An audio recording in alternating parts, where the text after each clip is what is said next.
The Forbidden Door has opened and closed, and while many people thought that this pay-per-view was cursed, did the show deliver regardless?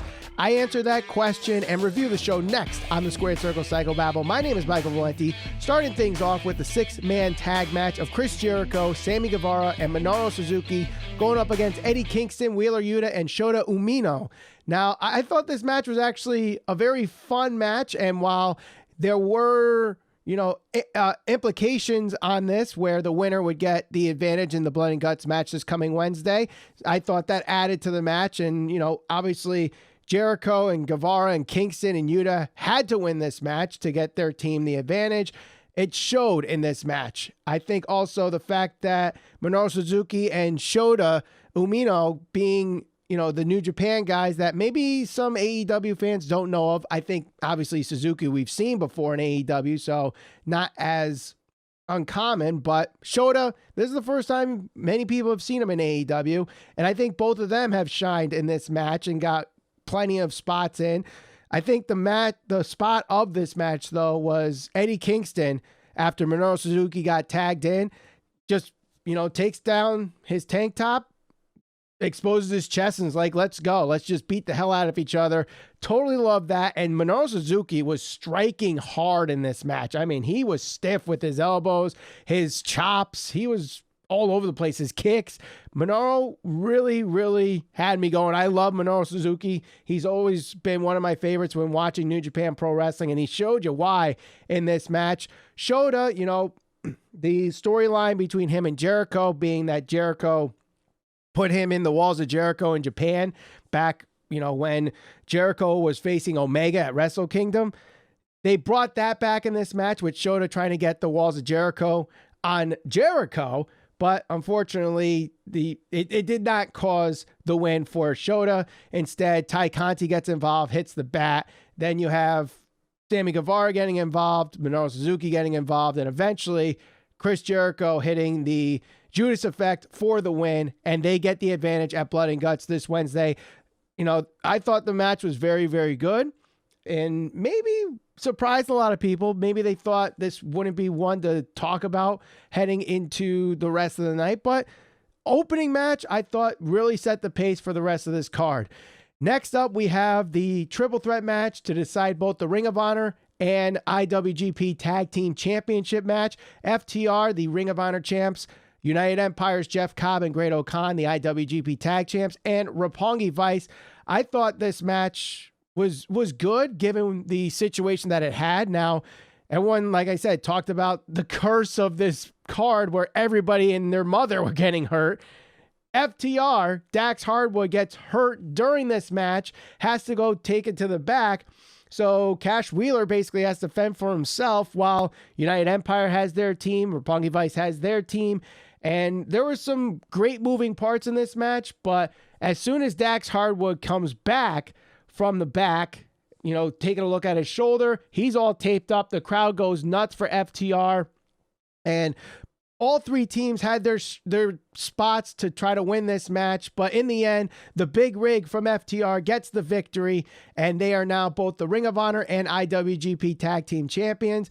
I honestly thought this was, going into it, I think a lot of people had FTR winning this match, but like I said in the prediction show, someone commented on one of our videos, kind of changed my thought process on this match, thinking that Roppongi Vice might get the win. But FTR get the win nonetheless, so they do have that Tag Team Championship in Ring of Honor, the Tag Team Championships in New Japan and AAA, and I think next up after that has to be the AEW Tag Team Championships, where they go after the Young Bucks, and we get part 3 of those, the great combination of the Young Bucks and FTR. They already delivered twice. What better way to get third time's the charm, and FTR gets those AEW World Championships, Tag Team Championships.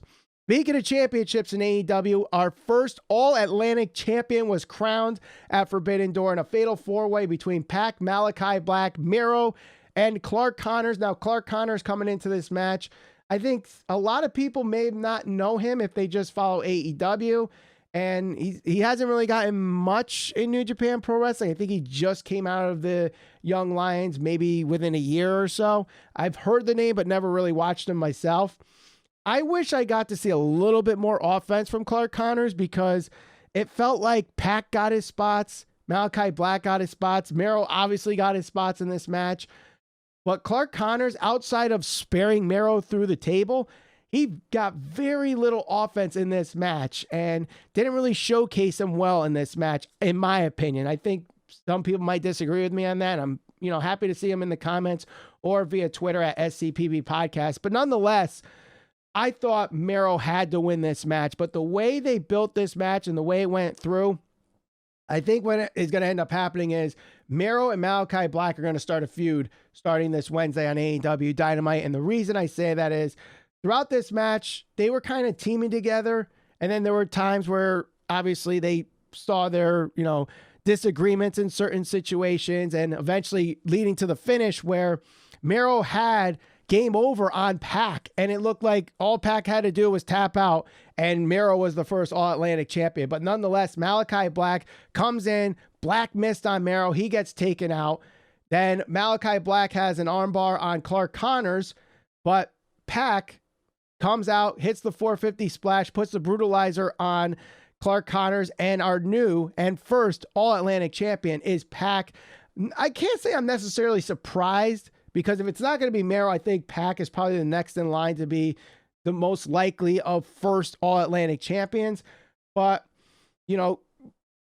things aren't done with Malachi Black and Pac, but now that Mero and Malachi Black kind of planted a seed for a possible feud there, you could kind of deter Black and Mero into that storyline, because, it seems obvious fans are behind Mero right now. So maybe start him as a babyface, start a feud with him as a babyface and Malachi Black as the heel, and then revisit maybe Mero going after the All-Atlantic Championship at PAC, or Malachi Black, whoever comes out winning in that feud. So I thought this was a good match nonetheless. Personally, though, I'd like to see Clark Connors get some more offense if this were to happen again. But next match, we have what was supposed to be an 8-man tag, now gets down to a 6-man tag due to the fever of Hiromu Takahashi. So he's out. So it's Sting, Shingo Takagi, and Darby Allin against the Young Bucks and El Phantasmo. And I got to admit, this match was not for me. I honestly have to say it was not for me. I'm sorry. Some people might disagree with me on this, but it was just not for me.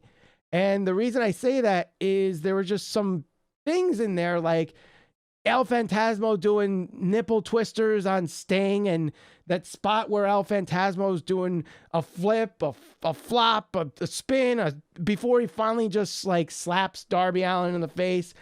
I just felt like it was a waste of time.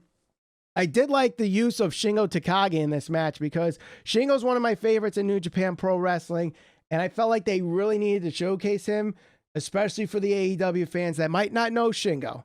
And I think, they used him very well. Obviously, he got the pin and the win for the dudes with attitude, Sting, Darby, and Shingo in this situation. So, it looked like it was going to be made in Japan, but he takes it down and whips it to the Last of the Dragon for the victory there. So, good stuff there. I think the other good spot here was the beginning of the match, how it started with Sting. It looked like he was going to come from the rafters, but the lights go out, come back on, and he dives onto everybody from the stage. I thought that was a cool spot. It's scary and cool at the same time, because when you think about it, Sting is approaching his mid-60s, already had to retire due to injuries once, and he's doing spots like this.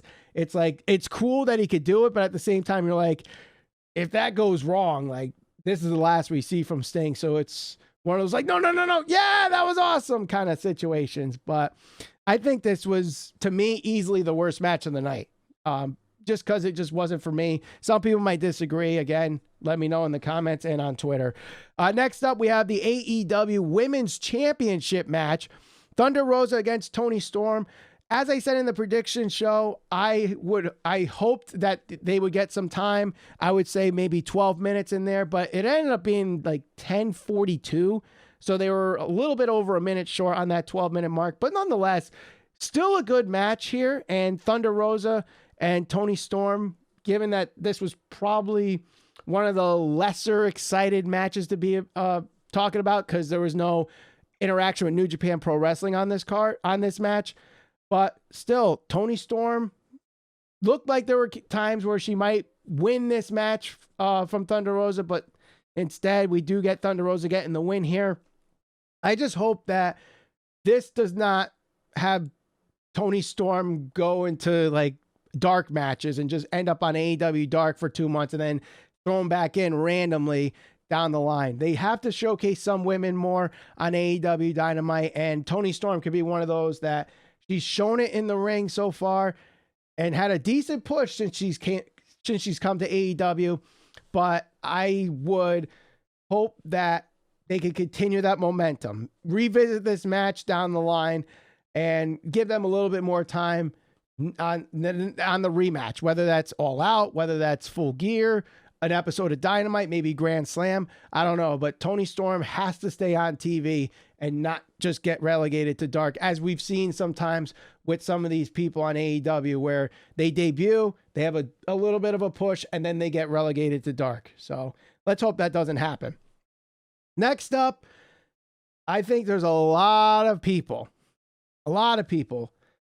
that consider this one the match of the night.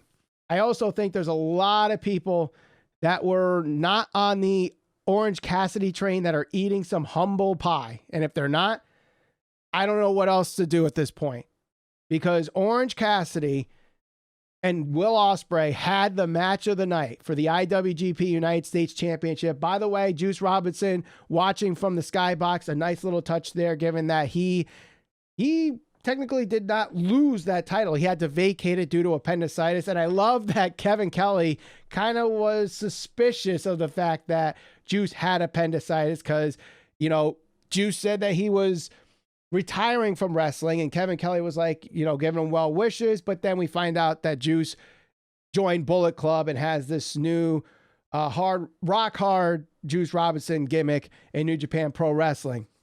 But nonetheless, this match was amazing. It showcased Will Ospreay to many fans that might have questioned him as, you know, is he too much of a flip-floppy guy? Does he have the storytelling aspect? Does he have the psychology aspect of professional wrestling? And he definitely answered that question. He was amazing in this match. He had great facials on the near falls. He showed the tenacity. He was stiff. He used those high-risk spots when they felt like they were needed. It wasn't like just doing spots to do spots. And Orange Cassidy, this dude, like, yeah, there were play kicks in this match, but as told on commentary, they're used as mind games. They're not used as, you know, comedy spots like people think he is. Is he a comedy wrestler? Yes, there's no doubt about it. But when it's time to, you know, answer those critics that say, oh, he's, you know, not a top guy in AEW or can't have the big matches, he had the match of the night with one of the best wrestlers in the world. And if Dave Meltzer goes and gives this match 5 stars, I mean, I'm sorry, it's warranted. Some people might go up in arms because it's like Orange Cassidy has more 5-star matches than the likes of Kurt Angle and whoever you want to throw out there that don't have 5-star matches. But this match was warranted for 5 stars, in my opinion. It was an amazing match, and Orange Cassidy did a phenomenal job. Ospreay did a phenomenal job. But then after the match, you know, Aussie Open come in. They beat down on Orange Cassidy. Roppongi Vice try to come in for the save. They get beat down. But then Kotoyori Shibata comes in, and he's one of the, you know, biggest names in New Japan Pro Wrestling. If you haven't heard of him, I mean, he's probably regarded as one of the stiffest wrestlers in New Japan Pro Wrestling. Personally, I never really saw him wrestle because I started watching New Japan after he was forced to retire from a really life-threatening skull injury that many people thought he was never going to wrestle again. But like many that we've seen retire due to injuries, comes back to wrestle. And it looks like they're planting the seed for a Shibata Ospreay program in New Japan Pro Wrestling for that United States Championship. But then again, let's not forget, Juice Robinson's still in the picture there. So, you know, I'm excited to see Shibata and Ospreay at some point. I'm excited to see what happens with Orange Cassidy. Does AEW try to, you know, make a more serious character out of Orange Cassidy? you know, because he's played that underdog role very, very well. And I think at this point, anybody that has this debate over pro wrestling and sports entertainment, or, you know, we've had debates recently about guys having to need muscle to be, you know, main eventers or whatever the case may be. I think someone like Orange Cassidy kind of puts those debates to rest, because it's all about the story and it's all about the character. And Orange Cassidy, while he is a great wrestler, his character really helps get fans connected with him. And it just shows in this match. There's no reason why Orange Cassidy can at least maybe tease a main event program in AEW. And for those that say no, it doesn't hurt to at least give him a shot. You know, there's plenty. That's what I say about that. So again, I'm sure people disagree with me on that. Next up, we have Zack Sabre Jr. and what was supposed to be Bryan Danielson, but due to injuries, that's not happening. So instead, you have Bryan Danielson selecting a mystery opponent for Zack Sabre Jr., and it ends up being the man formerly known as Cesaro. Claudio Castagnoli he gets the pop of the night when his music hits and the crowd sees on the screen that it is Claudio. And, you know, because the cameras don't go directly to him at first, they get the crowd reaction first. Commentary plays it off like, well, who is it? Who is it? And then they go to the stage where it is Claudio. And man, what a pop. And rightfully so. I think a lot of people believe that Claudio's a guy that can be a main eventer, can be a world champion, but there's others that believe he just doesn't have that quote unquote it factor. Whatever that it factor is, hopefully AEW can at least test whether or not that it factor is there to get him a world championship on a national or international stage like AEW, like he did not have in WWE. But nonetheless, this match here I thought was a great technical wrestling match.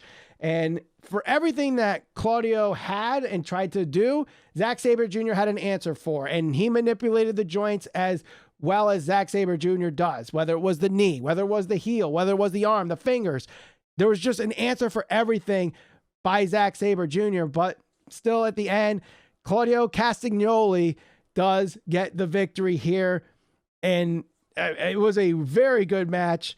It was hard to, you know, follow up with Ospreay versus Orange Cassidy, but it still followed up nonetheless, especially when this is going to be the match before the two world championship matches to close out this card. So, you know, I'm happy for Claudio. I'm happy for, you know, he's going to be part of Blood and Guts. And now it's time to prove those wrong that think that he was not ready to be the face of a company or was not world championship material. Here's your chance to prove those people wrong. And so far, that match, I think, showed that he can, at least in the ring, which was never the question. But now, put the pieces together. Tony Khan, this is your chance to book someone like that people think should be world champion, but never was in WWE. Next up, speaking of world champions, the IWGP World Heavyweight Championship, Fatal 4-Way, Jay White versus Kazuchika Okada versus Hangman Page versus Adam Cole. This match was very, very good in my opinion. I loved how it started off with Jay White and Adam Cole kind of pairing up and trying to take out one by one Okada and Hangman. And that really was the story throughout this match. Okada had to fend off both, then Hangman had to fend off both. Then eventually White and Adam Cole split up as Cole turned on Jay White in this match, because obviously only one person can win, and the prize is the IWGP World Heavyweight Championship. Then we got, you know, Jay White getting back at Adam Cole. We saw Hangman Page kick Kazuchika Okada when Okada looked like he had the advantage.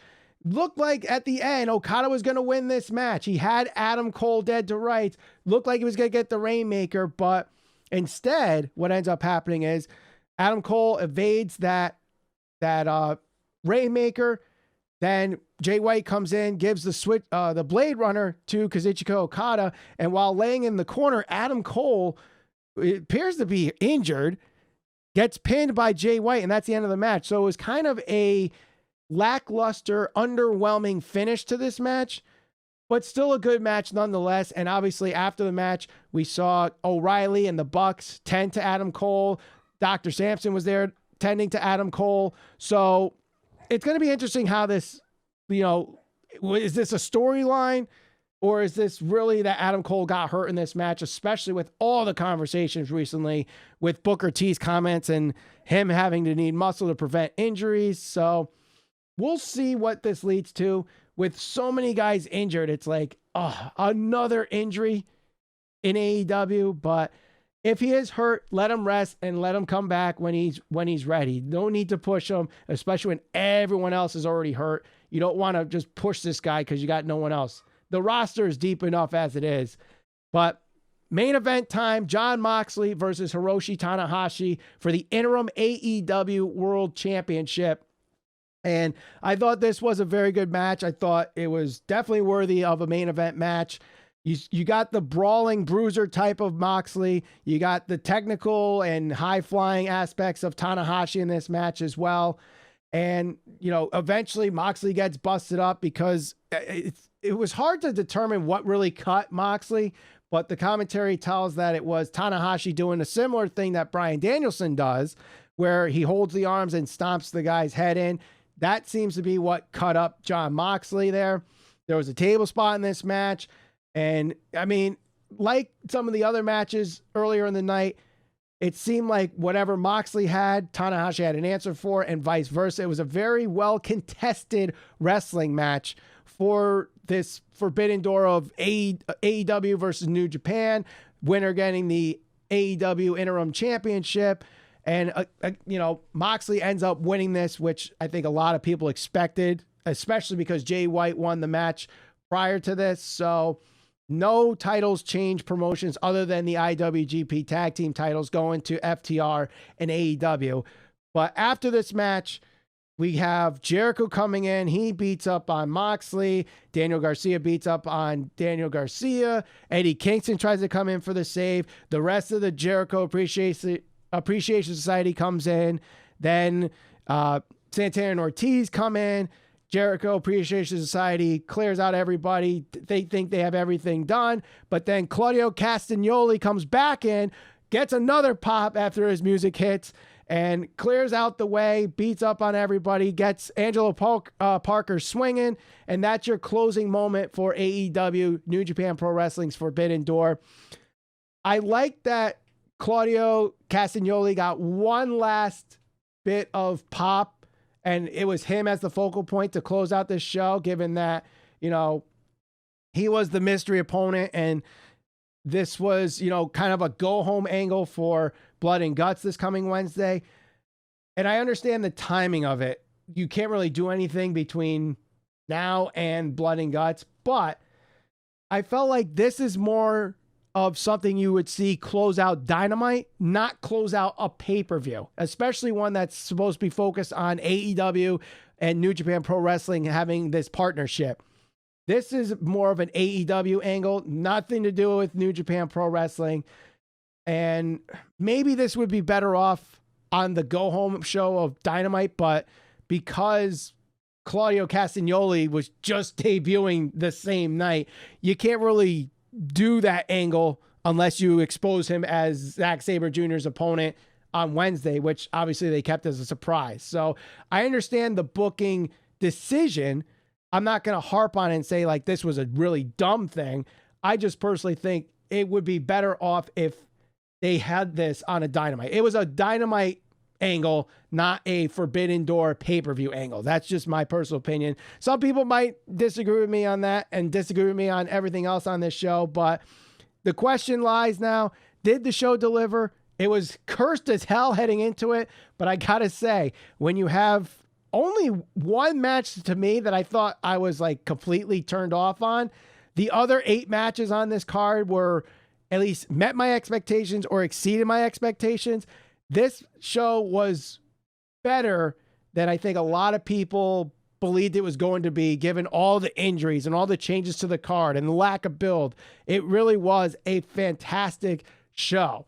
And hopefully, Forbidden Door becomes an annual thing, or maybe every 6 months, whatever the case may be, and fans can actually, get a chance to see these New Japan Pro Wrestling wrestlers in AEW and AEW wrestlers in New Japan Pro Wrestling in some way, shape, or form, and it ends up being a great partnership for both parties. So let me know in the comments what you thought of the show. What you think was the match of the night?